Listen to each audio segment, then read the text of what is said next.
오늘 저는 우리 사랑하는 성도님들과 함께 본문 말씀인 오병이의 기적을 통해서 예수님께서 어떤 모습으로 우리에게 성육신 하셨는지를 함께 살펴보고, 진정 그리스도인으로서 우리가 누리는 이 구원의 실체가 무엇인지 함께 말씀을 통해 은혜를 나누고자 합니다. 우리가 읽은 이 오병이어의 기적은 사복음서가 모두 다루고 있는 유일한 사건입니다. 그만큼 굉장히 중요하고 의미하는 바가 큰데요, 그 중에서도 저는 성도님들과 함께 요한복음을 중심으로 이 교훈하는 바를 살펴보고자 합니다. 예수님의 생애를 다루는 데 있어서 마태, 마가, 누가로 지칭되는 공관복음과 요한복음의 차이에는 여러 가지 관점이 있습니다. 오늘 말씀과 관련해서 보이는 가장 큰 차이점은 유월절을 중심으로 한 예수님의 예루살렘의 여정입니다. 자, 공관복음은 예수님께서 주로 갈릴리에서 사역을 하시다가 마지막에 십자가를 지시기 위해서 예루살렘으로 쭉 내려오는 그런 과정을 보여주는 게 공관복음입니다. 근데 요한복음은 예수님께서 유월절 사역을 위해서 해마다 갈릴리와 예루살렘을 왕복하는 그런 여정을 보이시다가 마지막 유월절에 십자가에서 죽으시고 부활하시는 걸 기록하고 있습니다. 그러니까 예수님의 공생애가 3년이다 라고 우리가 알고 있는 이유가 바로 이 요한복음 때문입니다. 3번 왕복하셨거든요. 근데 오늘 말씀은 유월절에 예루살렘으로 예수님께서 가지 아니하시고 광야에서 오병이어의 기적을 일으키는 장면입니다.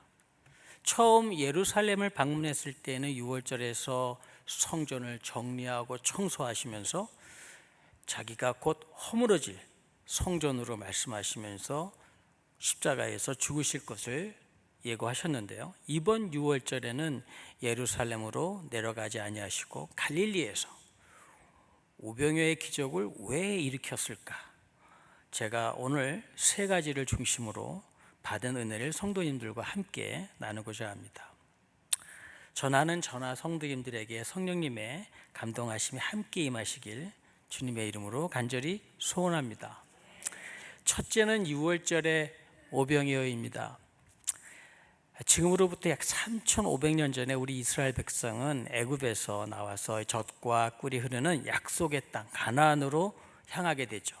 하지만 그런 자유를 얻는 과정은 그렇게 녹록치가 않았습니다. 근 400만 명이나 되는 애굽 국민들과 같은 인구수의 노예를 애굽 정부가 그냥 놓아준다? 이런 일은 없었을 것입니다. 당시 지중해 전 지역이 농업사회, 그것도 인구 집약적인 그런 농경사회였는데요, 특히 애굽의 나일강의 삼각주는 최고의 곡창지대였습니다. 당시 G1 최고의 강국, 최강국인 애굽이 종으로 부릴 수 있는 노동력을 400만 명이나 되는 노동력을 포기할 리가 없었던 것이죠. 전능하신 하나님께서는 9가지 재앙을 내리심으로 애굽 온 나라를 초토화시킬 정도로 만드셨지만 절대로 포기하지 않았습니다. 결국 하나님께서 10번째 재앙, 왕자를 포함해서 사람이고 가축이고 장자는 전부 죽여버린 다음에야 이스라엘 백성을 놓아주게 됩니다. 그때 이스라엘 백성들은 진분설주에 양의 피를 바름으로써 죽음의 천사가 지나감으로 인해서 아무런 피해 없이 출애굽을 하게 된 것입니다. 이를 기념하여서 지나갔다 해서 유월절이라 명하고 지금까지도 유월절을 이 사람들은 지키고 있습니다. 예수님의 시대에도 당연히 이스라엘의 3대 명절 중에 제일 큰 명절로서 종살이에서 벗어나 해방이 된 날을 기념하면서 가장 크게 지켜지던 유월절이었습니다. 1년 된 양을 잡아서 살과 내장 외에는 다 태워버리고 누룩이 안 들어간 무교병과 쓴 나물과 포도주를 온 가족이 함께 먹으면서 유월절 저녁을 지냈던 것입니다. 기록에 의하면 유월절 그 당일에 예루살렘 성 안에서 도살되었던 양이 24만 마리나 되었다고 하는 엄청난 수가 있었다고 기록이 되고 있습니다. 이 수치를 근간으로 해서 지중해 전 지역과 이스라엘 전국에서 예루살렘에 모인 사람의 수가 200만 명이 넘었다고 요세푸스는 기록하고 있습니다. 인구 10만 명 정도였던 예루살렘이 이 6월절에 어떠했는지 역사학자 요세푸스는 유대 전쟁사에서 다음과 같이 기록하고 있습니다. 성서시대 예루살렘 주민들은 몰려드는 순례객들을 위해 집의 객실을 다 내어주어야만 했다. 이때 객실료를 명목으로 돈을 받게 되면 사내들인에 의해서 즉시 고발 조치되었다. 객실에 손님을 받을 공간이 있다는 표시로 집집마다 집 앞에 하얀 수건을 걸어두었다. 전 도성이 하얀 수건으로 도배가 되었던 장관을 이뤘던 것입니다. 예수님께서도 십자가에 못 박히시기 전날 6월절에 제자들과 함께 최후의 만찬을 하시고 십자가의 길을 가셨던 거 우리 성도님들께서도 너무나 잘 아시는 사실입니다. 자, 6월절에 각 가정에서는 식사를 하면서 집안의 어른은 전해오는 출애굽의 이야기를 온 가족에게 들려주면서 민족 해방절기인 6월절의 의미를 예배하듯이 감사하고 축사하고 기도하였는데요. 그런 시간을 가졌는데요. 많은 신학자들은 이 모습이 지금 미국의 7월 4일 독립기념일을 기념하는 것보다 수십 배 되는 강도로 아주 중요하게 이 각 가정들이 여겼다는 것입니다. 게다가 예수님 당시에는 로마의 식민 지배와 중간 지배계층, 중간 지배계급이었던 에돔 사람, 헤롯 정권에 의해서 이중적인 수탈로 인해 온갖 고초를 겪고 있던 시기였습니다. 그렇기 때문에 그 어느 때보다도 이 예수님 시대의 6월절은 민족주의적인 열기가 강력하게 결집되던 그런 명절이었습니다. 오늘 말씀의 배경이 바로 이 6월절이었습니다. 많은 사람들이 예수님을 따라하는 모습이 2절에서 보여지고 있습니다. 큰 무리가 따르니 이는 병자들에게 행하시는 표적을 보았습니다. 4절 말씀도 제가 읽겠습니다. 마침 유대인의 명절인 6월절이 가까운지라. 자, 예수님께서 병자를 고치는 그 기적을 직접 눈으로 보고 마침 6월절이기 때문에 큰 사람들이, 큰 무리들이 예수님을 따라오게 되었다는 것입니다.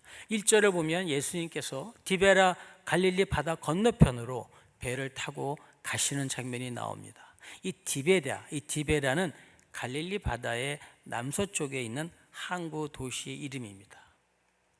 갈릴리 분봉왕 헤롯 안티파스가 AD 27년에 5년에 걸쳐서 지어서 바친 새로운 계획도시 신도시였습니다. 당시 로마의 황제 티베리우스 카이사르의 이름을 따서 디베라라고 이름을 지어서 로마 황제에게 바쳤던 도시입니다. 로마의 황제에게 바치려면 웬만해서는 이름을 붙일 수가 없었기 때문에 그 규모나 시설이 엄청났던 도시였습니다. 이때부터 갈릴리 바다라기보다는 디베랴 바다라고 불렸던 것입니다. 6월절 기간이나 수많은 사람들이 붐비는 화려하고 웅장한 이 도시를 떠나 배를 타고 예수님께서 3.5마일을 횡단해서 바다 건너편 벳세다로 건너가신 것입니다. 이 벳세다는 사람이 별로 사는 곳이 아니었습니다.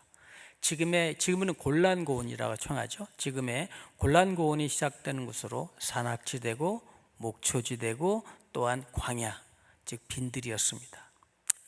6월절이 보통 4월이죠. 4월에만 잔디가 자라서 푸릇푸릇한 곳이 되지만 여름이 되면 모든 풀들이 그 뜨거운 태양빛에 다 태워지는 그런 곳입니다.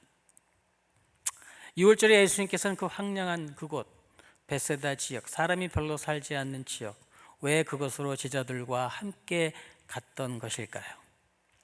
가신 이유는 크게 두 가지입니다. 첫째는 이 갈릴리 서부를 다스리는 분봉왕 헤롯 안티파스를 피해서 또 다른 분봉왕인 갈릴리 동부를 다스리는 헤롯 빌립의 지역으로 피신 가신 것입니다. 오병이어 기적 이전에 예수님께서의 사역은 제자들을 훈련시키고 12제자를 훈련시키시고 전도를 위해서 갈릴리 전 지역에 제자들을 복음 전파를 위해서 파견하셨었죠. 결과는 대단했습니다. 많은 복음 전파가 이루어져서 잃어버린 양들이 하나님께로 돌아온 역사가 대대적으로 일어났던 것입니다. 이런 부흥이 일어나자 헤롯 안티파스 왕은 자기가 머리를 참수하여 죽인 세례 요한이 살아 돌아온 것 아니야? 하면서 크게 번민하면서 두려워하였다는 것입니다. 결국 예수님에 대한 경계 발령을 발동하기 시작했던 것이죠. 아직 십자가의 때가 이르지 않았기 때문에 예수님께서는 바다 건너로 사역지를 옮기신 것입니다. 두 번째 이유는 예수님께서는 사람들의 집중적인 관심에서 벗어나서 이제 제자들과 쉬시기 위해 한적한 곳으로 일종의 제자들과 함께 수양회를 가신 것입니다. 게다가 이것은 베드로와 안드레 그리고 빌립의 고향이기도 한 곳이기 때문에 아마 이곳으로 장소를 결정한 것 같습니다. 하지만 많은 무리들이 예수님과 제자들을 그냥 두지를 않습니다. 5절 상반절을 우리 함께 보겠습니다. 예수께서 눈을 들어 큰 무리가 자기에게로 오는 것을 보시고, 유대 민족은 죄송합니다. 표적을 유난히 밝히던 민족입니다. 사도 바울도 고린도전서 1장 22절에서 헬라인은 철학을 구하고 유대인은 표적을 구한다 하였습니다. 유대인들이 원하고 바라던 표적은 무엇이었습니까? 바로 제2의 출애굽이었습니다. 당시 이스라엘 전역의 유대 신학은 바로 제2의 출애굽을 위한 제2의 유월절을 고대하고 있었습니다. 그것은 신명기 18장 15절 말씀에 근거하고 있습니다. 내 하나님 여호와께서 너희 가운데 내 형제 중에서 너를 위하여 나와 같은 선지자 하나를 일으키시리니 너희는 그의 말을 들을지어다. 자, 출애굽 때 시내산에서 계시된 하나님의 영광이 다시 시온에 나타나서 하나님의 계시된 빛이 온 만방에 비추어지고 온 세상을 하나님을 아는 지식이 충만하여질 때 비로소 온 세상의 사람들이 진정으로 하나님을 알게 돼요. 우상을 타파하고 예루살렘에 와서 하나님을 예배하고 예루살렘에서 벌어지는 거대한 메시아의 잔치, 구원의 잔치에 참여하게 될 것이라는 제2의 출애굽, 제2의 메시아를 기대했던 것입니다. 제2의 모세 선지자가 와서 이스라엘 민족의 해방을 주도하고 하나님 나라를 다시 재건하기를 바랬던 소망의 유월절을 기대하던 이 이스라엘 백성들은 예수님께서 38년 된 병자를 막 고치시는 등 많은 기적을 행보를 보이시는 이 사역을 통해서 예언된 선지자가 드디어 나타나셨구나, 제2의 모세가 출현하였구나 라고 믿고 유월절에 예루살렘으로 순례의 길을 떠나지 아니하고 황량한 빈들이여 광야로 몰려들었던 것입니다. 마치 모세의 인도로 홍해를 건너 광야로 나갔던 이스라엘 백성들처럼 광야로 나갔던 것입니다. 이때 예수님께서 오병이의 기적을 행하셨던 것입니다. 내가 유월절의 주인이다. 예수님께서 유월절의 주인으로 오신 것을 선포하시기 위해 유월절을 택하신 것입니다. 이제 두 번째로 우리 성도님들과 함께 생각할 오병이어는 하늘의 만나입니다. 자, 바다를 건너서 오신 예수님께서는 제자들과 함께 산에 오르셨죠. 3절 말씀을 우리 보겠습니다. 예수께서 산에 오르사 제자들과 함께 거기에 앉으시니, 자, 성경에서 이 산에 올라가는 장면은 주로 강론하는 장면을 나타낼 때 쓰는 말입니다. 앉는다라는 표현은 이 랍비들이 가르치는 장면을 표현할 때 주로 사용되는 단어입니다. 우리식으로 표현하면 수련회를 가서 예배를 드리려고 말씀을 듣는 시간이 되었다라는 뜻입니다. 이때 예수님께서는 큰 무리가 오는 것을 몰려오는 것을 보게 됩니다. 5절 말씀입니다. 예수께서 눈을 들어 큰 무리가 자기에게 오는 것을 보시고 빌립에게 이르시되 우리가 어디서 떡을 사서 이 사람들을 먹이겠느냐 하시니. 자, 빈들에서 광야에서 해질녘이 다 되어 가는데 수만 명의 단위의 큰 무리가 몰려오는 것을 보신 우리 예수님께서는 이 신적인 능력을 발휘하셔서 이미 이 군중들을 다 어떻게 먹이실 건지 다 계획을 수립하셨습니다. 다 세우셨지만 빌립에게 시험을 치르게 합니다. 어떻게 먹일까? 근데 그 정답은 안드레가 맞춥니다. 둘 다 이 사람은 베세다 출신의 이 고향 사람들 출신들입니다. 근데 빌립은 디베랴식으로 대답을 합니다. 로마의 당시 최첨단 도시의 문명 방식대로 로마 화폐 단위를 곁들여서 대답합니다. 뭔가 좀 정확한 것 같습니다. 자, 한 사람이 아껴서 먹는다 하더라도 200데나리온 갖고도 모자랄 것 같습니다 라는 것이죠. 당시 한 데나리온은 팔레스타인 지역의 일용직 노동자 하루의 품삯입니다. 이 일용직 노동자들이 매일 일할 수 있는 날이 없기 때문에 보통 노동자가 1년에 200데나리온 정도를 벌었다고 합니다. 연봉이 한 200데나리온 되었던 거죠. 여기서 로마에다가 세금을 내고 성전세 내고 11조 내고 삭개오나 마테오 같은 세리에게 도로세, 다리세, 어부이면은 항만세 등을 내고 나면 그야말로 어떻게 생활이 됐을까라고 상상이 안 될 정도로 어려운 생활을 살았던 사람들입니다. 그래서 빌립이 200데나리온이라고 부르지 않았을까 생각도 해보지만 사실 대단한 계산 능력을 소유한 사람이죠. 남자만 5천 명이었습니다. 15세에서 60세가 보통 성인 남자라고 카운트했는데요. 그때나 지금도 전도 집회하면은 주로 여자분들이 많이 모이죠. 남자들의 숫자는 별로 많지 않았습니다. 제가 중3 때 서울 여의도에서 빌리그레암 목사님의 집회가 열렸었습니다. 그때 온 가족이 갔던 기억이 나는데요. 당시 여의도에 100만 명이 여의도 광장에 운집해서 한국 교회 역사상 전무후무한 집회로 대성황을 이룬 적이 있었습니다. 저 그때 14살 소년이었습니다. 제 기억으로는 앞뒤 좌우가 다 여자분들이었어요. 남자는 별로 없었습니다. 근데 성인 남자만 5천 명이 모였다? 대단한 겁니다. 이게 상상할 수 없는 숫자죠. 어쨌든 빌립은 그 수만 명의 사람을 보고 저녁 식사에 대한 계산을 했던 사람입니다. 보통 사람이 아닌 건 분명하죠. 하지만 믿음의 시험은 통과하지 못했습니다. 우리도 주변을 보면 그런 사람들이 있죠. 모든 상황에 대해서 항상 내가 대답을 해야 해라고 하는 사람들이 있습니다. 내가 꼭 대답을 해야 한다는 그런 강박관념 같은 게 있는 사람들이 있어요. 근데 문제는 그런 대답들이 되게 부정적인 면이 많다는 것입니다.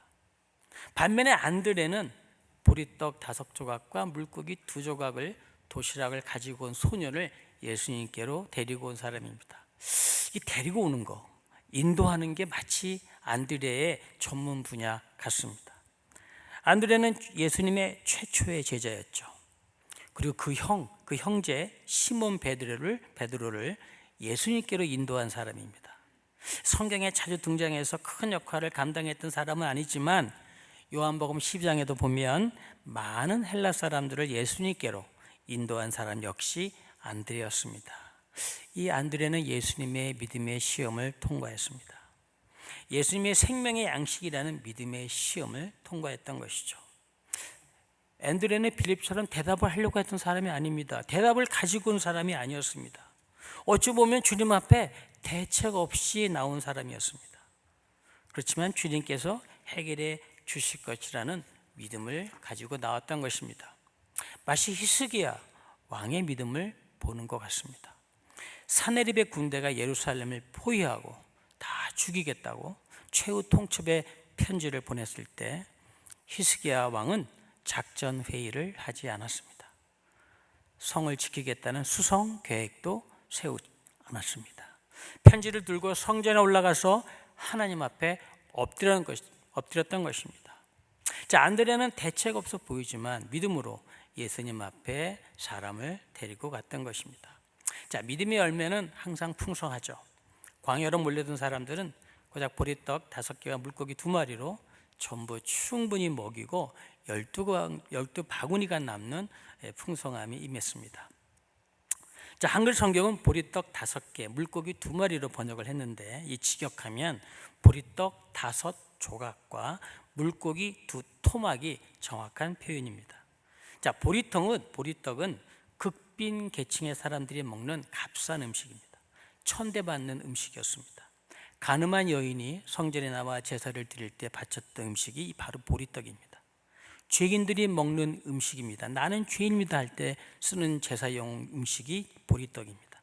때로는 그래서 가축의 사료로 쓰이기도 합니다. 여기서 나온 물고기도 아주 작은 어종입니다. 어부들이 이 물고기를 잡고 나서 이 생선들을 분류할 때 이게 먹자니 그렇고 버리자니 아까울 때 이걸 소금에 절여서 우리가 마치 피클 먹듯이 반찬과 같이 먹는 그런 음식이었습니다. 식사라 할 수도 없는 음식을 주님께서는 축사하시고 수만 명을 먹이시는 기적을 행하십니다.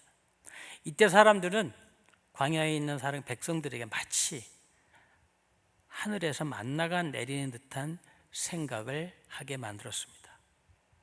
자, 이스라엘 백성들이 첫 출애굽 때 광야에서 만나를 처음 마주했을 때 반응이 무엇이었습니까? 이 만나라고 했습니다. 만나를 번역하면 이게 뭐야? 라는 뜻입니다. 자, 처음에 빈들에서 군중들이 예수님으로부터 음식을 받았을 때 그랬을 것입니다. 이게 뭐야? 보리떡이잖아. 뭐야? 보리떡? 하지만 사람들은 50명, 100명 단위로 앉아서 예수님께서 베푸시는 음식을 수만 명이 받아먹는 기적의 장면을 보면서 첫 출애굽 때 시내 광야에서 하나님께서 만나를 먹이셨던 그 장면을 떠올렸던 것입니다. 게다가 유대 신학 학자들이 바로기서나 전도서 라파 같은 경전에서 당시 가르치기를 제2의 모세가 오면 이스라엘 백성들을 해방시키고 역시 만나를 내리게 할 것이다 라고 가르치고 있었습니다. 아, 하늘에서 만나가 내려오고 있구나, 얼마나 감격했을까요? 우리의 왕이 오셨구나 했던 것입니다. 하지만 성도 여러분, 유대인들이 말하는 제2의 메시아 신앙은 사실은 종말론적인 구원을 의미하는 것이었습니다.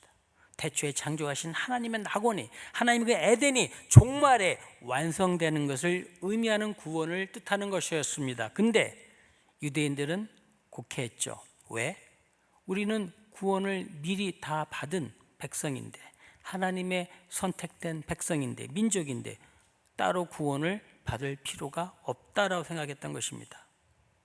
그래서 제2의 모세나 또는 제2의 선지자가 또는 제2월절에 오면은 그건 그 문자 그대로 지금 이 세상에서 실현될 것이다 라고 믿었던 것입니다. 현실 가운데 실질적으로 구현될 것이다 라고 믿었던 것입니다. 자, 제2의 선지자가 왕으로 오셔서 민족 해방을 이루고, 정치적으로 로마의 압제에서 벗어나 독립국가를 이루고, 경제적으로 만나와 물이 안전하게 공급되는 윤택한 생활을 하게 할 것이고, 사회적으로 시내산의 율법이 완성되어서 사회 정의와 평등이 구현될 것이다 라고 믿었던 것입니다. 성도 여러분, 지금도 이런 생각을 하는 교회나 신앙인들이 많이 있습니다. 교회가 정치적으로 당을 결성해서 사회운동에 심취하는 경우에 빠지는 경우를 우리는 종종 볼 수 있습니다. 또한 교회를 다닌다 하면서 정치적이든 경제적으로든 뭔가 나아지는 게 있어야 되는 거 아니야? 라고 거기에 심취하는 사람들도 또한 우리 주변에서 많이 볼 수 있습니다. 예수님 당시엔 더했습니다. 게다가 로마 압제하에 민족 신앙이 대세였기 때문에 예수님을 바로 붙잡고 왕으로 추대하려 했던 것입니다. 영적 메시아가 아니라 정치적인, 경제적인, 사회 정의를 이 땅에 실현할 메시아로 모였던 것입니다. 우리 14절과 15절 말씀을 우리 함께 보겠습니다.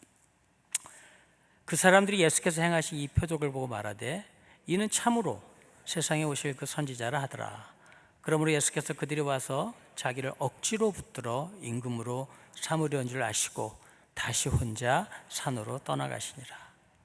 그러면 예수님께서는 왜 이런 표적을 유대인들에게 행하신 이유가 무엇일까요? 이스라엘의 사회에 정의를 실현하시기 위해서 하신 건가요? 그것은 예수님께서 내가 바로 생명의 양식이다라는 것을 선포하시기 위함이었습니다. 오늘 세 번째로 성도님들과 함께 하실 말씀은 생명의 양식으로서의 오병이어입니다. 자, 예수님께서 병자들을 막 치유하고 표적으로 막 보이시는 것을 보고 따랐던 수많은 사람들이 이 오병이어를 통해 만나와 같은 양식이 제공됨으로써 6월절에 오신 선지자요 왕이시다라고 본 것이죠. 그래서 사람들이 예수님을 왕으로 옹립하려 하지만 예수님께서는 이 사람들을 피해 홀로 산으로 피하십니다. 자, 이튿날 밤새도록 예수님을 찾아다니다가 예수님께서 가버나움 회당에 있다는 사람 소식을 듣고 이때 사람들이 가버나움 회당을 방문하고 예수님 어디 있다가 오셨습니까? 예수님께서는 이 사람들에게 만나를 받던 이 사람들에게 영생의 양식을 구하라고 말씀하십니다. 6장 27절 말씀을 우리 함께 한 목소리 읽어볼까요? 썩을 양식을 위해 일하지 말고 영생하도록 있는 양식을 위하여 하라. 야, 양식은 인자가 너에게 주리니 인자는 아버지 하나님께서 인치신 것이 아니라 인치셨다는 것은 인정하셨다는 뜻입니다. 그러니까 사람들이 다시 묻습니까? 다시 묻죠. 무엇이 하나님의 일을 하는 겁니까? 그러면 29절 말씀입니다. 우리 역시 한 목소리 읽어볼까요? 예수님께서 대답하여 이르시되 하나님께서 보내신 일을 믿는 것이 하나님의 일이니라. 큰 거 아닙니다. 믿는 게 하나님의 일이라는 것입니다. 자, 물질적이며 육신적인 동기로 예수님을 찾는 이들에게 다시 말하면 먹고 사는 문제로 또한 죽고 사는 문제로 예수님을 밤새도록 찾아다니는 사람들에게 영생의 양식을 구하라 하신 것입니다. 그것이 바로 하나님의 보내신 자를 믿는 것이 영생의 일이요 영생의 양식을 얻는 것이다 라고 말씀하신 것입니다. 자, 구약에서 예언되고 약속하셨던 메시아는 바로 예수 그리스도이십니다. 예수님은 분명히 구약의 처음 뜻대로 종말의 구원을 완성하실 하나님의 아들이 맞습니다. 하나님의 아들임을 저는 믿습니다. 이 역시 요한복음의 주제이기도 합니다. 20장 31절 말씀을 제가 읽어드리겠습니다. 오직 이것을 기록함은 너희로 예수께서 하나님의 아들 그리스도이심을 믿게 하려 하며 또 너희로 믿고 그 이름을 힘입어 생명을 얻게 하려 합니다. 성도 여러분, 우리 주 예수 그리스도께서는 모세의 역할을 완성시키는 제2의 모세요 선지자라고 하기엔 너무나도 엄청나게 크신 하나님의 아들이십니다. 믿습니까? 사도 요한은 예수님을 왕으로 추대하려는 것이 분명하게 예수님의 뜻이 아니고 이 군중들이 자기를 따른 이유는 분명하게 배불렀기 때문에 먹고 배불렀기 때문에 따른 것이라고 6장 26절 말씀에서 말씀하고 있습니다. 자, 예수께서 대답하여 이르시되 내가 진실로 진실로 너에게 이르노니 너희가 나를 찾은 것은 표적을 본 까닭이 아니요 떡을 먹고 배부른 까닭이니라. 자, 예수님의 오병이의 표적은 생명의 양식인 예수님께서 6월절에 어린 양으로 오셔서 우리의 모든 죄를 안고 십자가에 죽으심으로, 자, 예수를 믿는 성도는 그 예수님의 살과 피를 먹음으로 영생을 얻어 구원의 완성을 이루어가는 것이다 라는 걸 보여주는 것입니다. 첫 출애굽에서 광야에서 만나를 주신 것은 모세가 아니었습니다. 하나님이시라는 겁니다. 또 만나를 주신 이유는 뭡니까? 하나님에 대한 믿음을 테스트하기 위하였다는 것입니다. 우리 신명기 8장 3절입니다. 제가 읽어드리겠습니다. 너를 낮추시며 너를 줄이게 하시며 또 너를 알지 못하며 내 조상들도 알지 못하던 만나를 내게 먹이신 것은 사람이 떡으로만 사는 것이 아니요 여호와의 입에서 나오는 모든 말씀으로 사는 줄을 너희가 알게 하려 하심이니라. 자, 성도는 여호와의 입에서 나오는 말씀으로 살아야 하는 것입니다. 그런데 기적을 체험한 무리들이 믿음을 갖지 못하고 먹는 떡에만, 세상의 욕심에만 관심을 가졌던 것입니다. 그것이 정의로 포장이 되고 사람을 위한 것이라고 포장이 되는 그런 물질적이고 육적인 것에 관심을 가졌던 것입니다. 그 옛날 조상들이 광야에서 보여주었던 그 형태를, 그 행태를 그대로 보여주었던 것입니다. 예수님께서 오병이의 기적을 통해 주시고자 한 것은 무리들이 먹고도 죽을 썩을 양식이 아니라 먹으면 영원히 줄이지도 않고 목마르지도 않는 생명의 양식이었던 것입니다. 보잘것없는 떡과 조그마한 물고기를 예수님께서는 오병이의 기적을 통해 생명의 양식으로 끝없이 수많은 사람들에게, 하나님의 백성들의 계속 넘치도록 부어주시는 것을 보여주신 것이 바로 오병이의 기적이었던 것입니다. 오늘 말씀 가운데 저와 성도님들에게 영원한 양식, 생명의 양식이 넘치는 축복이 임하시기를 주님의 이름으로 간절히 축복합니다. 그 영원한 양식인 생명의 떡이 바로 예수 그리스도이십니다. 우리는 하늘에서 오신 생명의 양식을 먹음으로 영혼의 참된 만족과 안식을 누리며 마지막 부활에 참여하게 되는 것입니다. 거기에서 물질적 욕심을 위해서 예수님께 나올 수가 없는 거예요. 물질적 충족을 얻기 위해서, 물질적 욕구를 위해 나올 수 없는 것입니다. 물질적 욕구를 위해 예수님을 따랐던 수많은 사람들이 잠시 배는 불렀겠죠. 하지만 참 생명이신 예수님이 실제로 드러나는 순간 육적인 것을 기대했던 모든 사람도 어떻게 했습니까? 진리에 걸려 넘어져서 다 떠나갔던 것입니다. 첫 광야의 조상들처럼 광야에 다 엎드러졌던 것입니다. 요한복음 6장 66절입니다.